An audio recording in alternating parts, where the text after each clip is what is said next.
Hello guys, welcome to my channel. तो हमारा आज का टॉपिक है, इसमें आज की वीडियो में हम दो टॉपिक्स को कवर करने वाले हैं जिसके डिफरेंट सेक्शंस हैं। एक है विटनेस जिसके अलग सेक्शंस हैं, एक है प्रिविलेज कम्युनिकेशन जिनके अलग सेक्शंस हैं। जैसे सेक्शन 118 से हमारा 120 तक, और फिर बाद में आ जाता है 133 एंड 134 ये सब विटनेस। उसके बाद जो बीच के सारे सेक्शंस हैं वो हमारे प्रिविलेज कम्युनिकेशन या फिर कुछ अलग सेक्शंस में उसमें कवर हो जाते हैं। सबसे पहले देखिए मीनिंग क्या है हमारे पास विटनेस का। Any person who is capable of understanding the questions put to him and giving the rational answers of the question asked in the court is termed as witness. कि एक ऐसा पर्सन जो capable है एक उस answer को देने के लिए जो क्वेश्चंस उससे कोर्ट में पूछे गए हैं उनका रैशनल आंसर दे सके, उस पर्सन के उस गवाह को उसको कहते हैं as a witness, is termed as a witness in the court. ठीक है, अब देखिए हमारा पहला सेक्शन आ गया, सेक्शन 118 कि हु मे टेस्टिफाई, कि एज अ विटनेस कौन गवाही दे सकता है कोर्ट में, कौन गवाह बन सकता है, विटनेस कौन बन सकता है। ठीक है, under section 118 all persons are competent to testify unless they are in the opinion of the court. ठीक है, कि कोर्ट के ओपिनियन में ऐसे पर्सन गवाही दे सकते हैं। First point, to understand the question put to them, जो क्वेश्चन वो समझ पाए कि उसको क्या क्वेश्चन किया गया है। And to give rational answers to the question asked, कि उससे जो पूछा गया है उसका रैशनल आंसर दे। एंड वो पर्सन कौन से हो सकते हैं, टेंडर ईयर्स के हो सकते हैं, ज़्यादा बूढ़े हो सकते हैं, या फिर डिसीज़ ऑफ माइंड एज, या फिर एनी सच किसी को कोई डिसीज़ है पर ऐसा नहीं है कि वो कोई वो नहीं दे सकता, विटनेस नहीं बन सकता। कोई भी पर्सन कैपेबल है जो क्वेश्चन को समझ के उसका आंसर दे सके। अब देखिए ल्यूनेटिक और चाइल्ड विटनेस बन सकते हैं। ल्यूनेटिक जो थोड़ा दिमाग से सही नहीं होते हैं, थोड़ा पागलपन। Lunatic witness means a lunatic doesn't have the capacity to testify unless his lunacy doesn't prevent him from understanding the question and giving a rational answer। जब तक कोर्ट में उसको जज को ये नहीं लगता है कि जो उसकी लुनेसी है उसको ये समझ रहा है कि वो क्वेश्चन समझ पा रहा है या नहीं समझ पा रहा, वो लुनेटिक विटनेस उसका एज ए विटनेस नहीं माना जाएगा। एंड चाइल्ड विटनेस का देख लीजिए, अगर कोई 5 से 7 साल का बच्चा है उसको कोर्ट में टेस्टिफाई कराने के लिए एज अ विटनेस हम बुला रहे हैं, तो कोर्ट पहले तो ये देखेगी कि वो सेटिस्फाई आंसर, रैशनल आंसर दे रहा है या नहीं। उसी के बेसिस पे उसकी गवाही को कंक्लूड किया जाएगा कि उसको लेना है या फिर नहीं लेना है। देखिए फिर नेक्स्ट सेक्शन हम आ गए। नेक्स्ट सेक्शन है हमारा सेक्शन 119। सेक्शन 119 क्या कहता है, witness unable to communicate verbally. ठीक है, कि जो बोल के अपनी बात रख सके, एज अ विटनेस कोर्ट में प्रूव कर सके किसी बात को एज अ एविडेंस। तो डीफ और डम जो विटनेसेस होते हैं, डीफ मीन्स जो बोल नहीं सकते और जो डम्ब जो होते हैं थोड़ा दिमाग से सही नहीं होता है, डम थोड़ा मोटा दिमाग कह सकते हैं, इंटेंशनली नहीं, वैसे ही इसका पॉइंट है। A witness who is unable to speak, जो कुछ बोल नहीं सकता है, may give his evidences in any other way who he can make it intelligible as by writing, लिख कर दे सकता है, बाय साइंस, कुछ साइंस के जेस्चर्स के through. And by writing must be written और signs made in the open court, पर वो ओपन कोर्ट में, भरे कोर्ट में दुनिया बैठी है जब तब दिए उन्हें चाहिए। Evidence so given shall be deemed to be oral evidence, oral evidence भी माना जा सकता है। अब हमारा सेक्शन देखिए, सेक्शन 120 सेक्शन का कहता है, parties to civil suits and their wives और husbands and in criminal trial, husband और वाइफ को सिविल सूट्स में जब वो हैं या फिर क्रिमिनल ट्रायल्स में उनको वो देखा गया। तो under this section the husband and wife may give evidence against each other, अगर वो किसी क्रिमिनल या सिविल सूट में हैं या फिर किसी क्रिमिनल ट्रायल में हैं तो एक दूसरे के खिलाफ गवाही दे सकते हैं, एज एन विटनेस एविडेंस दे सकते हैं। In civil proceedings the parties to the suit are competent witness, civil proceedings में जो पार्टीज़ हैं हस्बैंड एंड वाइफ एक दूसरे के खिलाफ कम्पिटेंट है एज एन विटनेस, और सेम ही क्रिमिनल कोर्ट केसेस में। अब देखिए हमारा सेक्शन आगे, सेक्शन 121 क्या कहता है, प्रिविलेजेस ऑफ जजेस एंड मैजिस्ट्रेट। प्रिविलेजेस ऑफ जजेस एंड मैजिस्ट्रेट में क्या कहता है, जजेस और magistrate can not be compelled except upon special order of high court to give evidence about कि किसके बारे में वो बता सकते हैं, मतलब अपना एज एन विटनेस अपनी बात रख सकते हैं। पहला है कि his conduct related to case tried by him, या तो जज या मैजिस्ट्रेट ने खुद एक केस को ट्राई किया हो, उसने खुद उसमें कंडक्ट किया हो। Anything which he came to know in course of trial as a court, या फिर उस केस में उसने कोई लीड करी है, मतलब उसमें कुछ काम करा है, ठीक है, तो वो जज या फिर मैजिस्ट्रेट एज एन विटनेस उसमें मतलब बात बोल सकता है। एक्सेप्शन है इसकी fact which they come to know as ordinary man और what occurred in his presence while acting as such. देखिए हमारा next section 122 communication during marriage, कि शादी के दौरान या फिर उसके डिसोल्यूशन के बाद जो भी बातें हस्बैंड या वाइफ में कुछ भी बातें होती हैं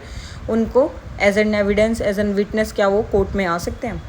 वाइफ और husband can not be compelled to disclose the communication which took place between them during the continuance of the marriage, कि शादी जब उनकी चल रही थी कॉन्टिन्यूंस ऑफ मैरिज के टाइम पे हस्बैंड और वाइफ के बीच में जो भी बात मतलब हुई है उनको ये नहीं कह सकते कि तुम एज एन विटनेस कोर्ट में आके या वो खुद डिस्क्लोज करें, ऐसा नहीं हो सकता है, तो कोर्ट अलाउ नहीं करेगा उनको एज एन विटनेस कुछ भी बोलने के लिए। This section protects the domestic piece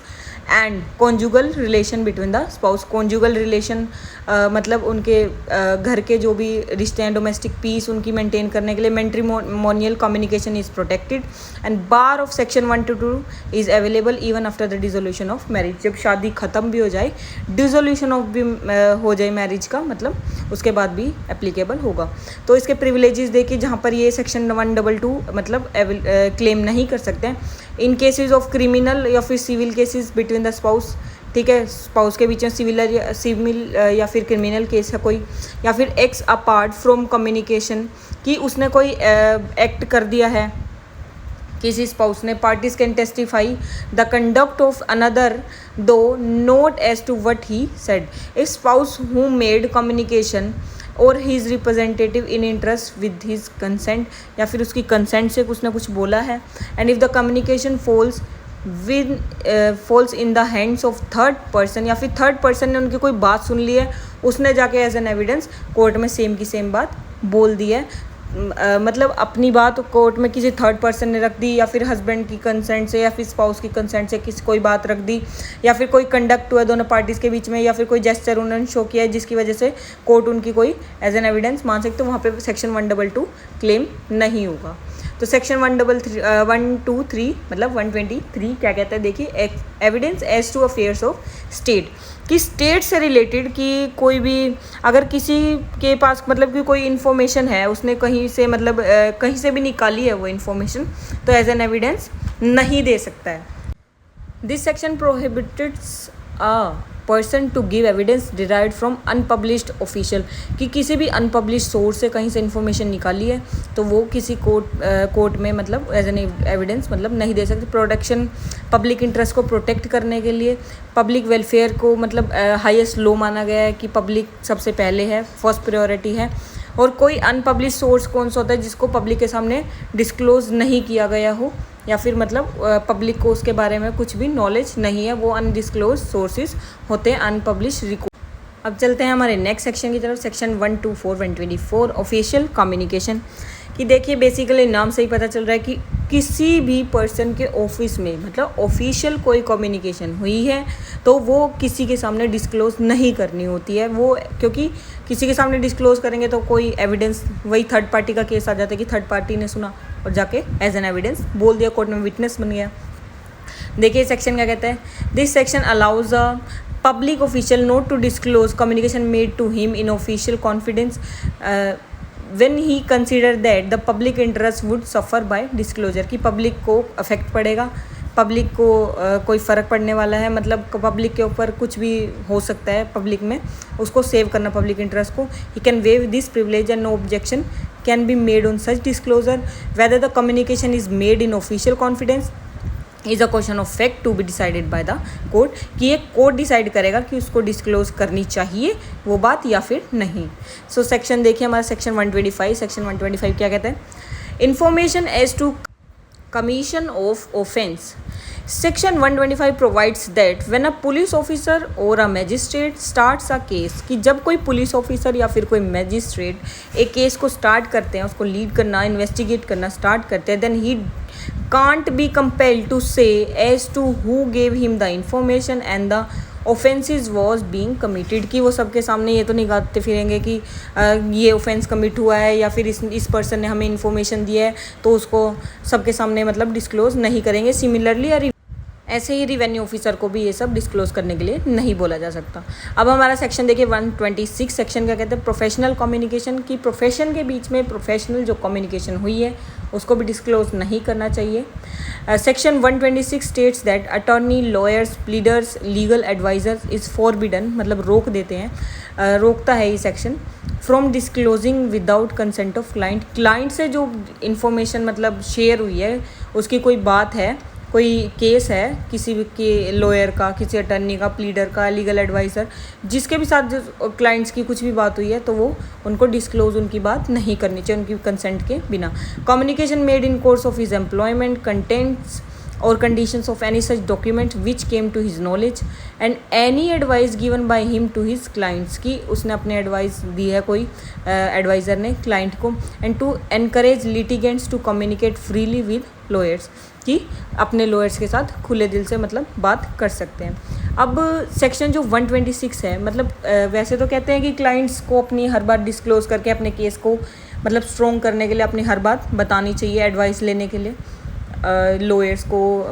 barrister's, magistrate. तो कुछ पॉइंट्स ऐसे भी हैं जहाँ पे सेक्शन 126 क्लेम नहीं होता है। देखिए, when such communication are for unlawful purpose, unlawful purpose है कोई या फिर किसी क्राइम के लिए वो बात यूज़ हो रही है। When after the employment of lawyer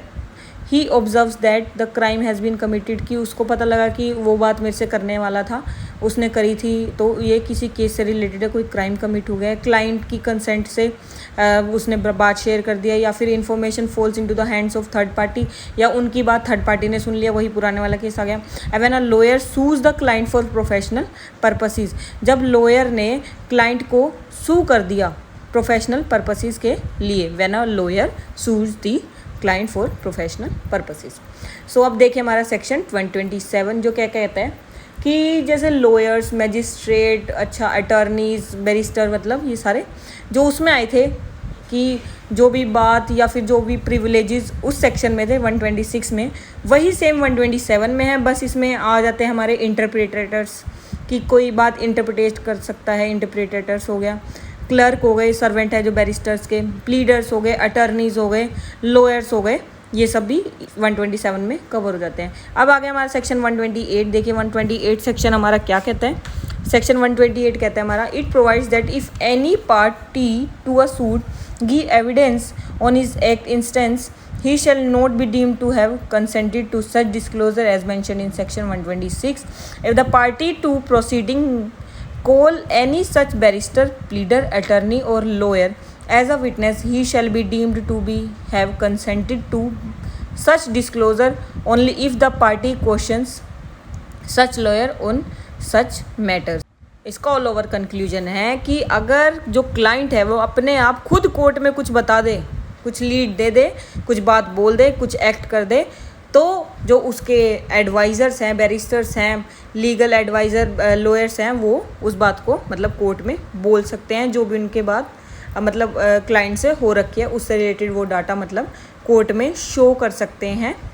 मतलब उसमें एज एन विटनेस वो कोर्ट में एज एन एविडेंस वो बात रखी जा सकती है, वो बात मानी जाएगी। अब देखिए हमारा सेक्शन 129 क्या कहते हैं, confidential communications with legal adviser, की कोई कॉन्फिडेंशियल डाटा है लीगल एडवाइज़र्स के साथ हमारी जो कम्युनिकेशन है। This states that no party to the suit और proceeding shall be compelled to disclose any confidential communication, कि उनको कॉन्फिडेंशियल डाटा उसको कंपेल नहीं कर सकते हैं कि तुम डिस्क्लोज करो, taken place between him and his professional legal adviser, की क्लाइंट और लीगल एडवाइज़र के बीच में प्रोफेशनल जो भी कम्युनिकेशन हुई है उनके केस से रिलेटेड वो डिस्क्लोज नहीं कर सकते unless the officer himself as a witness, की as an witness legal adviser खुद भी नहीं, ठीक है।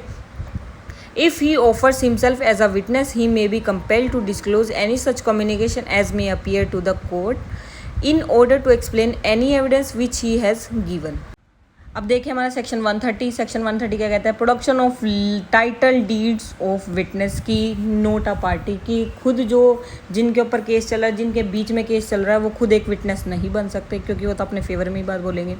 131 क्या कहता है कि कोई डॉक्यूमेंट या फिर इलेक्ट्रॉनिक रिकॉर्ड के थ्रू तुमने कोई बात बोल दी है। 132 क्या कहता है कि राइट अगेंस्ट सेल्फ इंक्रीमेशन, अपने खिलाफ बात कोई रखना एज एन विटनेस, वो भी बात नहीं मानी जाएगी क्योंकि अपने खिलाफ तो कोई भी पर्सन कोर्ट में गवाही नहीं देगा। तो कोर्ट यही एज्यूम करता है कि कोई भी विटनेस मतलब अपने खिलाफ गवाही नहीं देता। Witness will not excuse from answering any incrimination questions. ठीक है, तो देखिए हमारा सेक्शन 133 आ गया। 33 क्या कहते हैं, can accomplish B a witness, की जो अकम्प्लिस है वो एक विटनेस बन सकता है। And accomplice to a crime is competent to be a witness against the accused,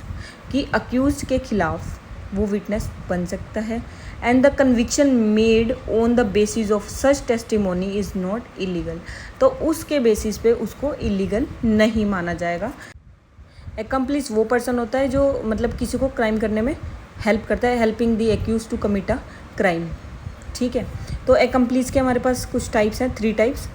who have, first देखिए, who have planned or instigated to commit the crime, कि जिसने किसी को प्लानिंग करवाई है या फिर इंस्टिगेट किया है क्राइम करने के लिए। सेकंड है who have played an active role in committing the crimes and accompanying, मतलब उसने एक बहुत मेन रोल लीड करा है, उसके कहने पे ही सब कुछ हुआ, उसके कहने पे ही मर्डर हुआ, तो वो पर्सन मेन अकम्प्लिस माना जाएगा। ठीक है, क्यों, उसके बेसिस पे ही उसकी बात रखी गई और सामने वाले ने मर्डर किया। Those who have been assisted after the crimes have been taken place, या फिर उनको क्राइम के बाद कुछ पकड़ा गया है, कुछ छुपा रहे हैं, कोई गवाह मिटाने की कोशिश करी है या फिर इरेज करने की, तो वो भी सेक्शन 133 में कवर हो जाता है। अब हमारा सेक्शन 134 देखिए क्या कहते हैं, how many witnesses can those be, कि एक कोर्ट में कितने विटनेसेस हो सकते हैं किसी केस के लिए, कितने भी हो सकते हैं, ये तो कोर्ट ने कहीं भी प्रेस्क्राइब नहीं कर रखा है, मतलब कितने भी मिनिमम या मैक्सिमम नंबर कोई भी डिफाइन कर ही नहीं रखा है। There is no prescribe number for minimum और maximum witness to be in a case in any provision, कि कहीं भी किसी भी प्रोविजन में ऐसा कुछ नहीं बोला गया है। And this section lays down the same and if it says that there is no requirement of a particular number of witness to prove any fact, कि किसी भी केस को कहीं पे प्रूव करने के लिए, किसी भी बात को प्रूव करने के लिए कोई विटनेस के स्पेसिफिक नंबर्स मिनिमम या फिर मैक्सिमम कहीं भी किसी भी प्रोविज़न में इंडियन एविडेंस एक्ट के कहीं भी स्टेट नहीं है। So thank you guys, thanks for watching my video and please like share and subscribe my channel. Thank you guys.